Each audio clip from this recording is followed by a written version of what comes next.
Hello again, awesome people. Welcome to Smartphone Tutorials. Brilliant features, amazing customization, and smoothness. That's what MIUI is known for. We're going to have a look at the top features of MIUI 8 on the Redmi Note 4.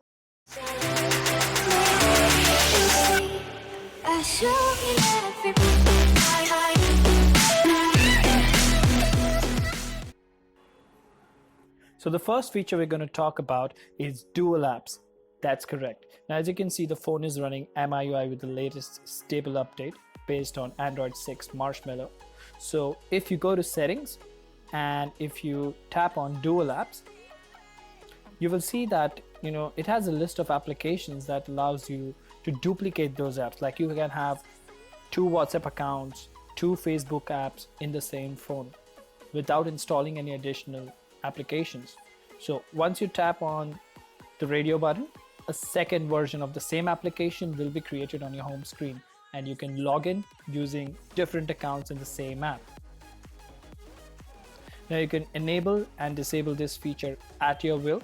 So it gives you a lot of versatility and not having the need of another phone for something like having 2 WhatsApps. The second feature that we're going to talk about is double tap to wake. Now this is sort of an exclusive to the Redmi Note 4 and a few MI devices as of now. It should come to the other devices later. So if you go to settings and go to display, you can activate double tap to wake. Now once the screen is off, you can just double tap on the screen and it will turn on. One of the most convenient features for selfies, yes, you can use your fingerprint scanner as a shutter button. That's correct. So once the camera is open, just tap on the fingerprint scanner and it will click an image. Especially when taking selfies, if you tap on the fingerprint scanner, you don't have to reach for the shutter button on the screen. All right, the next feature we're going to talk about is 3-finger screenshot along with scrolling screenshots or long screenshots. So basically, if you go to settings, if you go to additional settings and tap on screenshot, you'll see you have an option to go ahead and enable this particular feature. Now, what happens is, instead of trying a button combination to go ahead and get a screenshot, you could just swipe with 3 fingers on the screen and it will take a screenshot. And the moment you've taken a screenshot, at the bottom of the screenshot, you will see an option to click on scroll. So it will give you the screenshot of a complete web page, or maybe, as you can see, the settings menu. So it's really convenient to capture more information in a single screenshot rather than, capturing multiple screenshots. Next up, we have the option to hide messages. Like if you have any private conversations over text, you can go ahead and hide it with a secure lock, and you can hide files as well from your browser, and you can do the same in gallery as well to hide pictures. If you open the messaging app and swipe down, you will see an option to set password. So just set a pattern of your choice. Once you've set the pattern, you will see this particular screen wherein you can choose which messages you want to go ahead and hide. Similarly, if you go to the default file manager, you have to do the same thing. Basically, when you're on the home screen of the file manager, just swipe down and it will ask you to set a new password. Just go ahead and set up a pattern and you will be able to hide files, and those files will not be visible in the file explorer.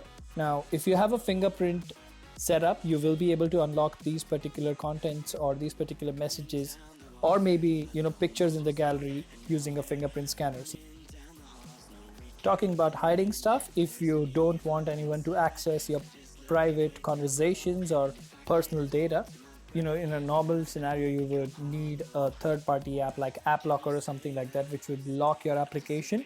But guess what? That feature as well is inbuilt in MIUI. That's correct. You just need to go to settings, go to app lock, just put a tick mark on the apps you want to put a lock to, and just hit set password. Set up a pattern and you're good to go. Every time you open a particular app which is locked, you just need to scan your fingerprint or enter the pattern. Now, do remember that once you unlock a particular app, all the apps which are locked will be open unless you go ahead and lock the phone. And once you lock the screen and unlock it, again you will have to enter the password or you will have to scan your fingerprint.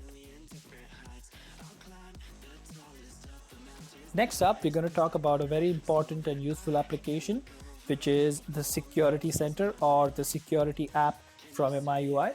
This is a one-stop shop for a host of MIUI features, like the cleaner, like you have a lot of cleaning apps from the Play Store. It cleans the unwanted files from your phone, and you can check your data usage. You can block calls and messages. Yes, you don't need an app for that. And it gives an option to go to the battery settings, and you can select an individual app which should not consume battery, so you can go ahead and do that. In addition to this, you also have an option to go to auto start. So whenever you restart your phone, you'll notice that a lot of games like Clash of Clans or Asphalt 8 will keep sending you notifications so that you go ahead and play that game. That can get annoying and battery draining at some time. So if you go to auto start and just go ahead and disable it from there, next time you reboot your phone, this particular app will not start automatically. That's a really neat addition. If you look further, you have an option to go to second space, test your internet connection. So it really has a lot of versatile features in this particular security app. Next up, we are going to talk about the IR Blaster. Yes, a feature not found on many devices these days, but it comes with a Mi Remote app, which supports almost all TV brands that I've seen in my life, and most of the leading, set-top box or cable TV providers from India. You just have to go ahead and set it up, and it's really easy to use. And in case there is a particular device which is not listed, you can try other apps from the Play Store. So yes, having an IR Blaster is really useful. Next up, let's have a look at the video modes on this particular device. Now, being a budget device or a mid-ranger, it's fascinating to see that it comes with slow motion and time-lapse features, and I should tell you that I have tried these particular options and they work really well, just like on any other flagship. So kudos to Xiaomi for providing these options on a budget device. Alright, the next feature on the list is the Calculator app. It looks like a normal app, but if you tap this button at the top, you have currency, mortgage, volume, and you can get conversions of all sorts in this particular app. You can convert currency, you can convert time, you can convert length, everything is just there. So yet another addition which eliminates the necessity of having another app for your phone. Next up, we're going to talk about the quick launch of camera from the Redmi Note 4. To do this, while the phone is locked, just double tap or just double press quickly the volume down button, and it will directly take you to the camera. So you will never miss a shot, and it immediately opens up and it focuses pretty quick as well. So that's a really handy feature for all the people who like to click a lot of pictures using their phone. Moving on to customization, if you go to settings and go to notifications and status bar, you have a host of options over here as well. Now, as you can see on the screen, from what type of a battery indicator you want to, you can move to the legacy way of having notifications on your status bar. You can also go ahead and enable the data indicator. You can reposition the toggles and whatnot. A host of customization options available in this particular setting.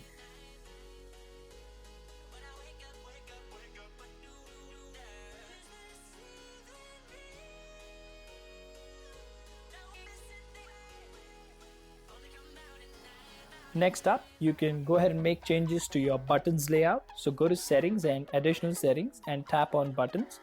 Now you can choose the regular way of having the soft keys at the bottom of the screen, or you can choose it the other way around, like the menu key on the left and the back key on the right, or vice versa. You can go ahead and disable the button lights as well. So you have a host of options there, and a long press customization, as in when you long press the home key or the menu key, what happens? You can go ahead and choose to launch an app using that as well. Another neat feature when it comes to customization is the lock screen wallpaper carousel. That's correct. So, you don't need to see the same wallpaper every day. It gets boring at times. It will give you option to different wallpaper settings. You can also choose which wallpaper you want directly from the lock screen. And if you go to settings, you have a lot of customization options, like which photos should be displayed, when do you want to update these photos over Wi-Fi or not. So it's really a neat feature to give your phone a fresh look every time you start it up. Moving on, we'll have a look at the reading mode option, or the blue light filter as it is called on some phones by some manufacturers. So if you use your phone a lot for reading, or while you're going to sleep, you want to read a few ebooks, the normal screen brightness and colors can be a little tiring for your eyes. So you can schedule when you want to enable the reading mode automatically every day, or you can go ahead and activate it whenever you wish to. So it's really good for your eyes and a nice addition to this particular phone. Next on the line is one of my favorite features, backup and reset. Now this is as good as something like titanium backup, but without root, and it works from Xiaomi to Xiaomi only. So what this particular option does is it creates a local backup, as well as if you want you can upload the backup on your MI account that's online, and you can schedule when do you want to back up all the applications and settings. So it sort of creates a mirror image, and in case you're someone who flashes ROMs a lot or who is usually switching devices, if you just copy over the MIUI folder to another Xiaomi device and then select the restore option, from your wallpaper to your ringtone, all the settings, all the apps and the app data will be restored, including the Wi-Fi passwords. Now the next feature we're going to talk about is auto arranging the apps. That's correct. I was also not aware about this feature, though I've been using MIUI for a while. If you uninstall a few apps, or if all of your apps are scattered on around the home screen, just press and hold the menu key and then shake the device, and you will notice that it automatically arranges all the apps. It doesn't do so in the alphabetical order, but at least it arranges them so that you don't have to manually go ahead and move every icon. One of the most outstanding features when we talk about MIUI is the theme center. That's correct. It has a ton of themes on there, and it can definitely help you change the look of your phone. So maybe every single day you can have a new theme. It changes your icons, and with MIUI 8 it helps you to change the fonts as well. Of course you have to be signed into your Mi account or MI account to do this, but from the Nexus look to the Galaxy S7 look, including boot animation, you think about a customization and the theme store has it for you. Go ahead and give it a try and make your phone your own. Next up is the Quick Ball, something which looks like it's borrowed from the iPhone, but a handy feature nonetheless, because if you're not used to having big screen phones in your hand, you might find it a little difficult to use the Redmi Note 4 because it has a 5.5 inch display, and you can also enable this feature to be active on your lock screen. So it can allow you to take a screenshot, go back, go home, and you can also configure an app in one of the shortcuts. At times it's a really useful feature. The next feature is for all the audiophiles out there. That's correct. If you go to settings and you go to sound settings, you will get an option to choose the audio settings. That's correct. This phone has a built-in equalizer, and you also get an option to choose different earphones that you're using. That's in case you're using a Xiaomi headphone. It allows you to control the music playback or control volumes, as well as the equalizer gives you a host of different options.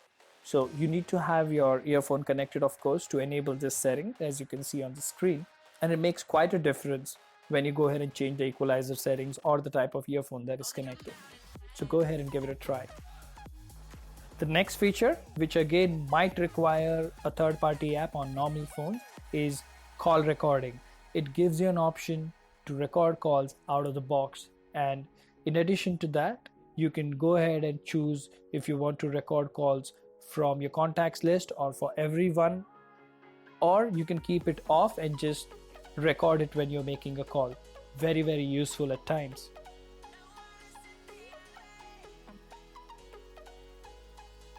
Last but one of the most useful features for phones with big screens is the one-handed mode. If you just swipe from left to right at the soft keys or on the soft keys, you will notice that it gives you a prompt to enable one-handed mode.